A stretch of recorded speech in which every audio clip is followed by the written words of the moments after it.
All your fanfiction that comes to belong to us.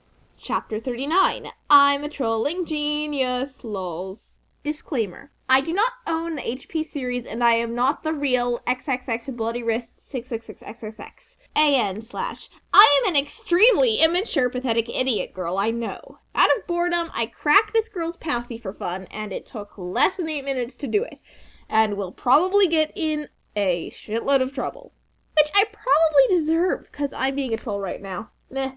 And I present to you my crappy part in the story. And take note, I haven't even finished reading this fic yet, but instead skip over to skim chapter 38. Flame, laugh, do whatever you want. Preps. I, the American retail-wearing British vampire Sue, coughed up blood. Satan kneeled down beside me. Ew, don't die! I gave him a rueful smile. I'm sorry. It's something I had to do to fulfill my duty as the noble Gothic Mary Sue. Satan sobbed. I love you, Ebony! I love you too. I'll see you in hell. I mumbled, already finding my surroundings fading to black. Bloody Mary Smith suddenly popped into the room for no apparent reason. She frowned when she realized the room was oddly quiet, but at the sight of Ebony's lifeless body, she screamed! Her face became pale with horror. She screamed for the healers, Dumbledore, McGoogle, and every single Gothic person she could think of. Suddenly, a glow started to surround the body of Ebony. Everyone stared in shock. Her body started to lift ever so slowly, and then, to everyone's shock, it started to incinerate. When everyone realized what was happening, they rushed over to try to rescue the body, but it was too late! The stew became nothing more than a pile of ashes! A loud resounding of everyone bellowing, "No!"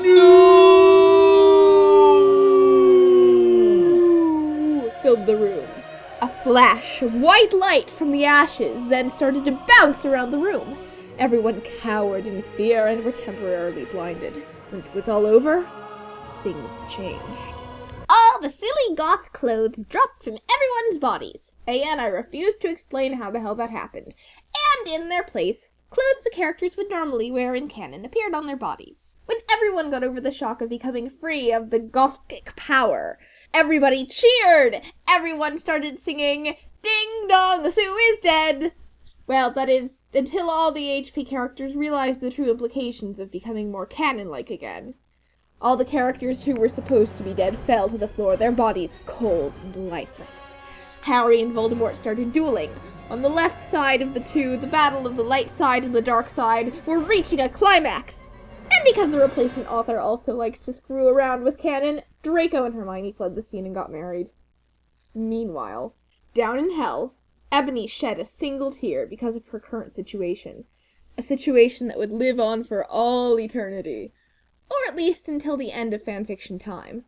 She lost it all. But she knew she had to remain strong. Nothing would ever break her down. She looked down over her pale body and frowned. Where are my emo clothes? She asked herself in confusion. And then it occurred to her. For her shirt, she was wearing a bright pink polo with a little seagull on the right or left, I can't remember, side. Below that, she was wearing a denim miniskirt with the destroyed look on it. Paired underneath that skirt were leggings with a little moose at the bottom, and then Ebony realized, on her shoulder, she was carrying a pretty bag with an eagle on it that said "Live Your Life" written all over the bag. Ebony suppressed the urge to scream. Here she was, decked out in clothes, prepped to the extreme, wearing stuff from Abercrombie and Fitch, American Eagle, and Hollister. Panicked, Ebony hastily tried to take off the Hollister polo, but underneath it, there was another Hollister polo underneath. Ebony frowned and looked under her shirt. All she saw was a bra underneath. Dare I point out it's from the Airy line available at American Eagle?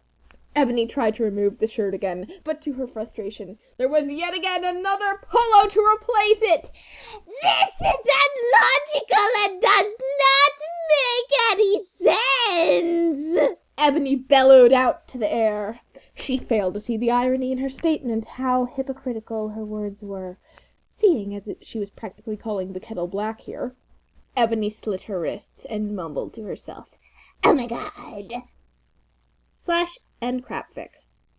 AN/ oh yeah, if you want to see the original content this chick had planned for this chapter, I accessed it through the document manager thingy, which I copied and pasted, so you can read it here. RN. AN. That means reader's note. Seeing as how the rest of the content for this chapter 39 is completely identical to chapter 40, I am not going to include it here in the interest of actually having something new to show for chapter 40.